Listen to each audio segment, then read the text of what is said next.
Halo teman-teman, selamat datang kembali di channel Cerpen Remaja. Di konten kali ini, saya akan membahas cerita tentang horor yang berjudul Didatangi Sosok Makhluk Berjubah Putih. Sebelum lanjut ke cerita, alangkah baiknya teman-teman subscribe dan like video ini, agar channel ini lebih berkembang lagi dan lebih semangat membuat konten-konten selanjutnya.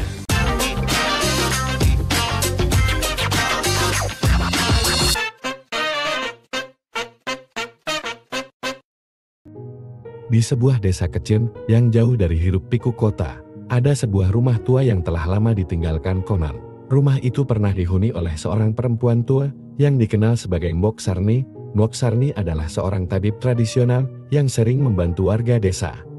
Namun beberapa orang percaya bahwa dia juga mempelajari ilmu hitam. Setelah kematian Mbok Sarni, rumah tersebut dibiarkan kosong dan tidak terurus. Orang-orang desa enggan mendekat karena sering terdengar suara-suara aneh dan melihat bayangan di sekitar rumah itu. Mereka percaya bahwa arwah Mbok Sarni masih menghantui tempat tersebut. Suatu malam, Rina, seorang remaja yang baru pindah ke desa itu, mendengar cerita tentang rumah tua tersebut dari teman-temannya. Karena penasaran dan ingin membuktikan bahwa dirinya tidak takut, dia memutuskan untuk pergi ke rumah tua itu sendirian. Saat Rina mendekati rumah tua itu, dia merasakan hawa dingin yang menyelimutinya. Langit yang semula cerah, tiba-tiba tertutup awan gelap, dan suara angin yang menderu menambah suasana mencekam. Dengan berbekal senter kecil, Rina membuka pintu rumah yang berderit dan masuk ke dalam. Di dalam rumah, bau apek dan debu menyergap hidungnya. Cahaya senter yang lemah hanya mampu menerangi sebagian kecil ruangan. Rina melihat perabotan tua yang berantakan dan penuh dengan sarang laba-laba. Dia terus berjalan ke ruangan berikutnya, mencoba mengatasi rasa takutnya. Tiba-tiba, senter Rina mati. Dia mencoba menghidupkannya kembali, namun sia-sia. Dalam kegelapan, Rina mendengar suara langkah kaki yang mendekat. Jantungnya berdegup kencang, dan dia berusaha untuk tetap tenang. Saat itulah, di sudut matanya, dia melihat sosok berjubah putih berdiri di ujung ruangan. Sosok itu tinggi dan kurus, dengan wajah yang tertutup oleh bayangan jubahnya. Tanpa berkata apapun, sosok itu melayang mendekati Rina. Teror menyelimuti dirinya, membuatnya tak mampu bergerak. Sosok berjubah putih itu mengangkat tangannya, menunjukkan jari-jari yang panjang dan kurus, seolah ingin menyentuh Rina. Dengan sekuat tenaga, Rina berteriak dan berlari keluar dari rumah itu. Dia terus berlari hingga sampai di rumahnya. Napasnya tersengal-sengal dan tubuhnya gemetar. Sejak malam itu, Rina tidak pernah lagi berani mendekati rumah tua tersebut. Dia percaya bahwa sosok berjubah putih adalah arwah Mbok Sarni yang masih gentayangan, mencari orang yang berani mengusiknya. Malam itu menjadi malam yang tidak terlupakan bagi Rina. Dia tidak bisa tidur. Bayangan sosok berjubah putih terus menghantui pikirannya. Setiap kali menutup mata, dia melihat sosok itu mendekat dan terbangun dengan keringat dingin membasahi tubuhnya. Keesokan harinya, dia menceritakan pengalaman menyeramkan itu kepada teman-temannya. "Rina, kamu harus hati-hati," kata Wulan, salah satu teman Rina. "Aku pernah dengar cerita kalau sosok itu adalah penunggu rumah tua. Banyak yang bilang dia mencari korban." "Korban? Untuk apa?" tanya Rina, penasaran. "Ada yang bilang, dulu Mbok Sarni membuat perjanjian dengan makhluk gaib. Setelah dia meninggal, roh jahat itu tetap tinggal di sana, mencari jiwa-jiwa baru untuk menggantikan Mbok Sarni," jawab Wulan dengan suara berbisik. Rina merasakan bulu kuduknya meremang mendengar cerita Wulan. Dia berusaha untuk tidak memikirkannya, namun bayangan sosok berjubah putih itu tetap menghantui pikirannya. Akhirnya, dia memutuskan untuk mencari tahu lebih banyak tentang rumah tua itu dan arwah Mbok Sarni. Dia menemui Pak Badrun, seorang tetua desa yang dikenal memiliki banyak pengetahuan tentang sejarah desa dan hal-hal mistis.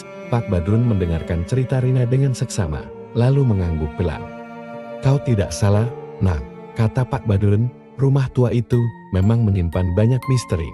Mbok Sarni memang terkenal sebagai tabib, tapi dia juga mempelajari ilmu hitam untuk tujuan tertentu. Arwahnya mungkin tidak tenang. Dan sosok berjubah putih itu bisa jadi adalah makhluk yang dikendalikan olehnya." "Apa yang harus aku lakukan?" tanya Rina dengan suara gemetar. Kau harus mencari cara untuk menenangkan arwah Mbok Sarni, jawab Pak Badrun, mungkin dengan melakukan ritual tertentu atau mencari barang-barang miliknya yang mungkin masih ada di rumah itu. Rina mengangguk. Meskipun rasa takut masih menguasai dirinya, dia tahu dia harus mengumpulkan keberanian untuk kembali ke rumah tua itu. Kali ini, dia tidak akan pergi sendirian. Dia mengajak Wulan dan beberapa teman lainnya untuk menemani. Malam itu, mereka berkumpul di depan rumah tua dengan membawa berbagai peralatan, termasuk lilin, dupa dan mantra yang diajarkan oleh Pak Badrun. Mereka memasuki rumah tua dengan hati-hati, mencoba untuk tetap tenang meskipun suasana sangat mencekam. Di dalam rumah, mereka menyalakan lilin dan dupa, lalu mulai melantunkan mantra yang diajarkan. Suasana hening, hanya suara mantra dan deru angin yang terdengar. Tiba-tiba, angin bertiup kencang dan lilin-lilin mulai padam satu persatu. Dalam kegelapan, sosok berjubah putih muncul kembali. Kali ini, Rina berusaha untuk tidak panik. Dia terus melantunkan mantra dengan suara yang semakin lantang. Sosok itu mendekat, namun langkahnya terhenti perlahan. Sosok itu menghilang, seolah terserap oleh kegelapan. Setelah beberapa saat, angin berhenti dan suasana kembali tenang. Rina dan teman-temannya menghela napas lega. Mereka merasa bahwa arwah Mbok Sarni telah tenang dan sosok berjubah putih tidak lagi mengganggu. Sejak malam itu, rumah tua tersebut tidak lagi menjadi tempat yang menakutkan. Warga desa mulai berani mendekat, dan beberapa bahkan mulai membersihkan dan merawat rumah itu. Rina merasa lega dan bangga karena telah membantu menenangkan arwah Mbok Sarni. Dia menyadari bahwa keberanian dan tekadnya telah mengubah sesuatu yang dulu menakutkan menjadi sesuatu yang lebih baik untuk desa. Beberapa bulan berlalu sejak malam itu, dan kehidupan di desa kembali normal. Rina dan teman-temannya sering berkumpul di rumah tua yang sekarang telah bersih dan terawat. Mereka menjadikannya tempat berkumpul dan bermain. Tidak lagi merasa takut dengan cerita-cerita horor yang dulu menghantui tempat itu. Namun, suatu malam, saat mereka sedang bermain di rumah tua, Rina menemukan sebuah pintu kecil di bawah tangga yang selama ini tidak mereka perhatikan. Pintu itu tertutup rapat dan terkunci dengan gembok besar yang tampak kuno.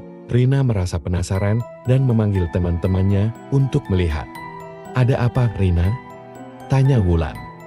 "Lihat ini, ada pintu kecil yang terkunci," jawab Rina sambil menunjuk pintu tersebut. "Sepertinya kita belum pernah melihat ini sebelumnya," kata Tony, salah satu teman Rina. Mereka semua setuju untuk membuka pintu itu. Meskipun ada perasaan was-was yang menyelimuti mereka, dengan usaha keras, mereka berhasil membuka gembok itu. Pintu kecil itu terbuka perlahan, dan mereka melihat sebuah tangga yang menurun ke bawah tanah. Mereka saling berpandangan, ragu-ragu apakah akan melanjutkan atau tidak. Namun, rasa penasaran mengalahkan rasa takut mereka. Dengan membawa senter, mereka turun ke bawah tangga yang sempit dan gelap. Di ujung tangga, mereka menemukan sebuah ruangan bawah tanah yang luas dan penuh dengan barang-barang kuno. Di tengah ruangan, terdapat meja besar yang dipenuhi oleh buku-buku tua, botol-botol berisi ramuan, dan berbagai peralatan yang tampak aneh. Di dinding, terdapat banyak simbol-simbol yang tidak mereka mengerti. Rina mengambil salah satu buku dan membukanya. "Buku ini penuh dengan mantra dan ritual," kata Rina dengan suara rendah. "Sepertinya ini tempat Mbok Sarni melakukan praktik ilmu hitamnya." Teman-temannya merasa sedikit takut, tetapi juga semakin penasaran. Mereka terus menjelajahi ruangan itu dan menemukan sebuah peti kayu yang terkuncil. Dengan menggunakan alat yang mereka temukan di ruangan itu, mereka berhasil membuka peti tersebut. Di dalam peti, mereka menemukan berbagai barang milik Mbok Sarni, termasuk sebuah jubah putih yang mirip dengan sosok yang pernah dilihat Rina. Ada juga sebuah buku besar yang tampak lebih istimewa daripada yang lain. Rina membukanya dan membaca beberapa halaman. "Buku ini berisi catatan pribadi Mbok Sarni," kata Rina. Dia menulis tentang bagaimana dia membuat perjanjian dengan makhluk gaib untuk mendapatkan kekuatan. Tetapi dia juga menulis tentang penyesalannya dan keinginannya untuk mengakhiri perjanjian itu. Mereka semua terdiam, merenungi apa yang telah mereka temukan. Rina merasa bahwa mereka telah menemukan kunci untuk mengakhiri semua gangguan yang pernah terjadi.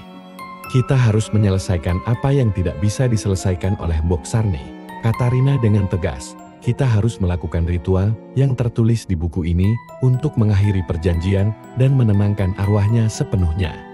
Dengan persiapan matang, mereka kembali ke rumah tua. Pada malam berikutnya, mereka mengikuti instruksi dalam buku dengan hati-hati, menyiapkan semua bahan yang diperlukan dan melantunkan mantra yang tertulis. Suasana menjadi sangat tegang, dan mereka bisa merasakan kehadiran sesuatu yang tidak terlihat. Saat ritual mencapai puncaknya, ruangan bergetar dan angin kencang bertiup, membuat mereka sulit berdiri. Sosok berjubah putih muncul lagi, tetapi kali ini tampak lebih tenang. Rina melantunkan mantra terakhir dengan penuh keyakinan. Dan tiba-tiba sosok itu lenyap dalam cahaya terang yang menyilaukan. Setelah itu, suasana menjadi tenang kembali. Mereka merasa lega dan yakin bahwa arwah Mbok Sarni akhirnya telah tenang. Mereka menutup kembali ruangan bawah tanah dan mengunci pintu kecil itu, menyimpan rahasia tempat itu untuk selama-lamanya. Sejak malam itu, tidak ada lagi gangguan di rumah tua tersebut. Warga desa kembali menggunakan rumah itu untuk berbagai kegiatan tanpa rasa takut. Rina dan teman-temannya merasa bangga karena telah mengakhiri kutukan yang telah lama menghantui desa mereka. Dan mereka akan selalu mengenang pengalaman itu sebagai bukti keberanian dan persahabatan mereka. Dengan hati yang tenang dan pikiran yang penuh dengan kenangan indah, Rina dan teman-temannya melanjutkan hidup mereka, membawa pelajaran berharga dari pengalaman yang tidak akan pernah mereka lupakan. Desa itu kembali menjadi tempat yang damai dan harmonis, di mana setiap orang merasa aman dan dihargai. Terima kasih telah menonton video ini. Saya sangat menghargai dukungan dan waktu yang telah Anda habiskan untuk menonton konten video saya. Dan jangan lupa untuk subscribe channel ini dan aktifkan lonceng notifikasinya agar tidak ketinggalan cerita-cerita menarik berikutnya.